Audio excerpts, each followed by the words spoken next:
ETF index mutual funds నేర్చుకుని stock మార్కెట్లో రాణించాలనుకుంటున్నారా? వెంటనే ఈ నెంబర్కి కాల్ చేయండి.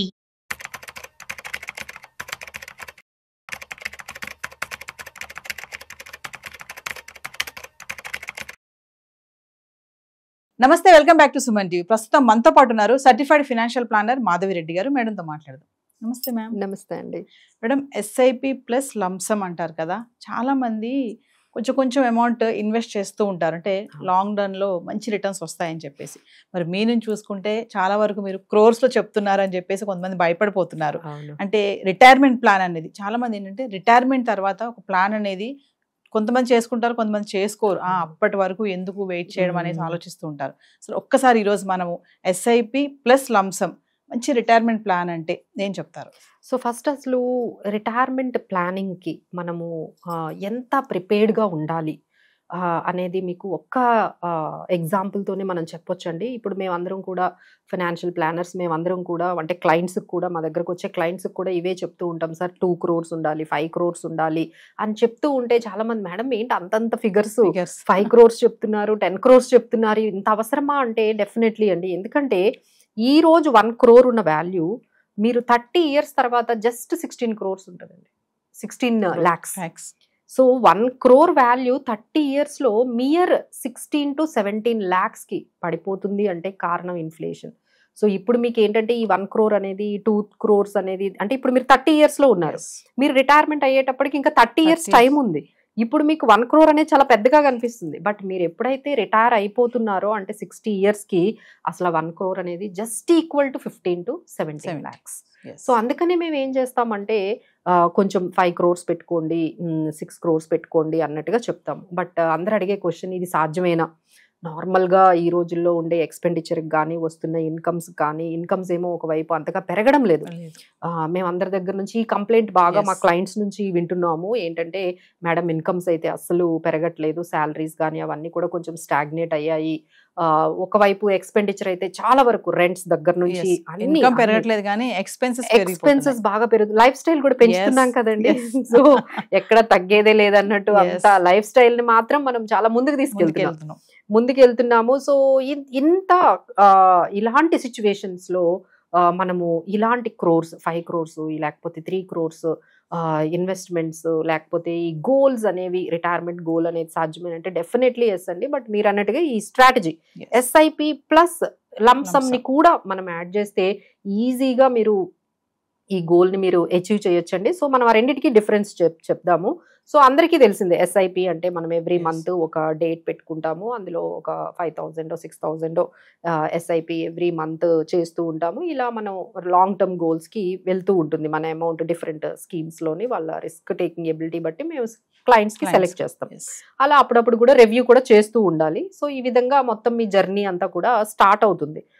అలానే ఇక్కడ లెట్స్ ఏ ఎగ్జాంపుల్, ఒకరు 5,000 రూపీస్తో SIP అనేది 30 years కంటిన్యూగా చేసినట్లయితే 15% కానీ వాళ్ళకి రిటర్న్స్ వచ్చినట్లయితే 3.5 crores వరకు కార్పస్ అనేది బిల్డ్ అవుతుంది. సో ఇప్పుడు ఇది 5 crores చేసుకోవాలి అంటే చిన్నదండి, అంటే చిన్న అడ్జస్ట్మెంట్ చేయాలి. మీ దగ్గర ఎప్పుడైనా మనీ ఉంటే, మార్కెట్స్ కొంచెం తగ్గినట్టు అనిపిస్తే 2.5 lakhs ఆ లంసమ్ అనేది ఒకసారి చెయ్యండి. అంటే మీ ఇంట్లో ఏదైనా ఎవరికైనా మనీ వచ్చినా, లేదు ఎక్కడి నుంచి అంటే ఏదైనా మీకు బోనస్ రూపంలో కానీ ఏదైనా మనీ కానీ ఒక లంసమ్ రూపంలో వస్తే దాన్ని మనం ఏం చేస్తాము, ఇంట్లో టీవీయో ఇమీడియట్ గా అసలు మొత్తం లిస్ట్ అంతా వచ్చేస్తుంది. బయటకు వెళ్ళి కొంచెం గోల్డో లేకపోతే ఏదైనా వెకేషన్ ఇవే ప్లాన్ చేస్తాము. ఒక 2 lakhs వచ్చాయి సేవింగ్ తర్వాత ఇవన్నీ కూడా ఎప్పటి నుంచో వెళ్ళలేదు వెకేషన్ కానీ, లేకపోతే ఇంట్లో ఇది లేదు అది లేదు అనుకోండి. బట్ ఏంటంటే ఇది ఒక్కసారి మీరు 2.5 lakhs కానీ మీరు యాడ్ చేసినట్లయితే ఇదే SIPకి. సో ఇలానే మీరు కంటిన్యూ చేయండి. 5,000 SIP 30 years వరకు 15% CAGR తో మనం క్యాలిక్యులేట్ చేసి ఈ 2,50,000 కూడా యాడ్ చేస్తే ఒక్కసారిగా మీ కార్పస్ 5.65 crores అవుతుందండి. సో ఓన్లీ SIP చేస్తే 3.5 crores అయింది. జస్ట్ మీరు 2.5 lakhs కానీ మీరు ఈ జర్నీలో అంటే యాడ్ చేసుకుంటే ఒక 2 yearsలో మీరు యాడ్ చేసుకున్నట్లయితే మీకు 5.65 crores అయ్యే అవకాశాలు ఉంటాయండి టోటల్గా ఈ 5,000 SIP ప్లస్ ఈ లంసమ్ ఇన్వెస్ట్మెంట్. సో ఈ విధంగా ఇలా ప్లాన్ చేసుకుంటే మీకు ఏమి 5 crores అనేది 6 crores అనేది రిటైర్మెంట్ అనేది పెద్ద కష్టంగా అనిపించదు. So you can continue with your other financial goals and other life style ఎక్స్పెన్సెస్ని మీరు మెయింటైన్ చేసుకుంటూ ఈ తక్కువ అమౌంట్తోనే మీరు రిటైర్మెంట్ ప్లానింగ్ని బాగా చేసుకోవచ్చండి. సో అందుకని ఇంకొకసారి చెప్తున్నాము. సో ఇన్ఫ్లేషన్ వల్ల మీకు ఈ క్రోర్స్ అనేవి చాలా ఇప్పుడు మేము మాట్లాడుతుంటే చాలా హాస్యాస్పదంగా లేకపోతే ఎక్కువ ఎగ్జాగరేట్ చేసినట్టుగా మీకు అనిపిస్తుంది కానీ బట్ ఆ క్రోర్ వాల్యూ అనేది ఆఫ్టర్ 30 years జస్ట్ 17 lakhs ఉంటుంది.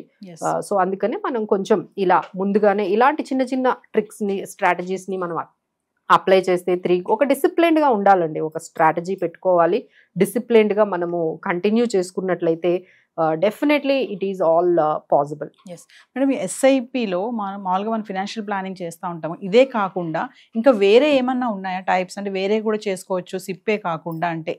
అంటే సిప్పే కాకుండా మీరు రకరకాలుగా మనకి ఉంటాయండి. అంటే ఎస్టిపి ఉంటుంది, ఎస్డబ్ల్యూపి ఉంటుంది, తర్వాత మనకి ఈ లంసమ్స్ మనకి ఉంటాయి. సో ఇలా రకరకాలుగా ఇన్వెస్ట్మెంట్స్ మనకి మ్యూచువల్ ఫండ్స్లో మనము వెళ్ళాలి అనుకుంటే ఎస్టిపి అనే ఆప్షన్ బాగుంటుందండి. అంటే సిస్టమాటిక్ ట్రాన్స్ఫర్ ప్లాన్ అంటారు.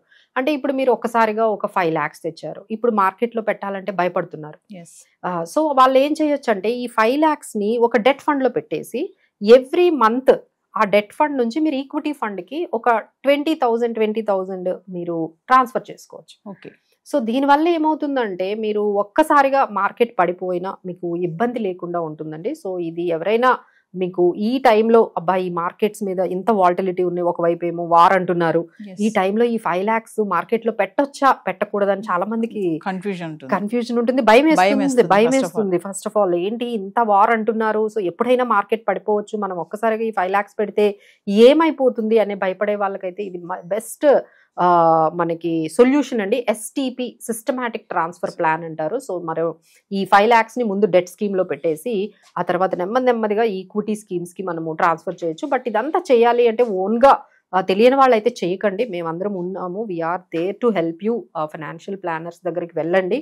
సో వాళ్ళు ఏ డెట్ స్కీమ్లో పెట్టాలి, అంటే ఈ 5 lakhsని కూడా ఒకే డెట్ స్కీమ్లో కాకుండా 2-3 డెట్ స్కీమ్స్లో పెట్టి అక్కడి నుంచి మనము ఈక్విటీ స్కీమ్కి ట్రాన్స్ఫర్ చేయొచ్చండి. ఇప్పుడు మాకు వస్తున్న క్లయింట్స్కి కూడా మేము ఇలాంటి స్ట్రాటజీసే అప్లై చేస్తాం. వాళ్ళు భయపడుతూ ఉంటారు కదా, so immediately we will make it STP అనే స్ట్రాటజీని అప్లై చేస్తాం. అంటే హోల్ అమౌంట్ అంతా ఒక దాంట్లో పెట్టకుండా డిఫర్ చేసుకుంటూ గుడ్ రిటర్న్స్ అంటారు. అవునండి, డెఫినెట్లీ. ఎప్పుడు డైవర్సిఫికేషన్, అసెట్ అలొకేషన్ అనేది ఆ స్ట్రాటజీస్ని అయితే మనం అప్లై చేసుకుంటూ వెళ్ళాలండి. ఎందుకంటే ఇలాంటి మార్కెట్ సిచ్యువేషన్స్లో మనకి ఎలా ఉంటుందో తెలియదు కాబట్టి, సో మేము ఏం చేస్తామంటే కొంత డైవర్సిఫికేషన్ అంటే అసెట్ అలొకేషన్ అంటే ఏముంటుంది, ఈక్విటీ, గోల్డ్, ఈక్విటీ, తర్వాత మనకి డెట్, ఈ మూడాటిల్లో కూడా మనీ ఉండేటట్లుగా మేము మల్టీ అసెట్ ఫండ్స్ అని, హైబ్రిడ్ ఫండ్స్ అని వీటిని కూడా పెడతాం. అంటే చాలా మంది ఏంటంటే మనీ అంతా తీసుకొని వెళ్ళి అంత స్మాల్ క్యాప్స్ లేకపోతే మిడ్ క్యాప్స్ అంతా కూడా ఈక్విటీ పెట్టేస్తారు, అసలు డెట్ అనే పోర్షనే యాడ్ చేయరు.